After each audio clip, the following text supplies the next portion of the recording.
দীঘল কৰি দি পেলাই ওপৰত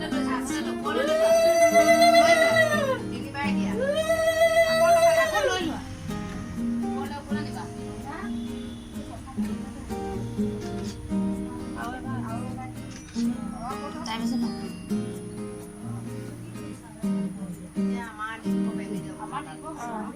এতিয়া তুমি ফুট এটা দি দিয়া ধুনীয়াকে দিবা কুচুটাকে দূৰলৈকে যাব গৈতো ফুটটো ধুনীয়াকে গোলকে দিয়া কেতিয়াবা বিপদ আপদে ধুনীয়া আছে দে হৈছে দিয়া পাৰিছে একেবাৰতে দিছে চা গোলকে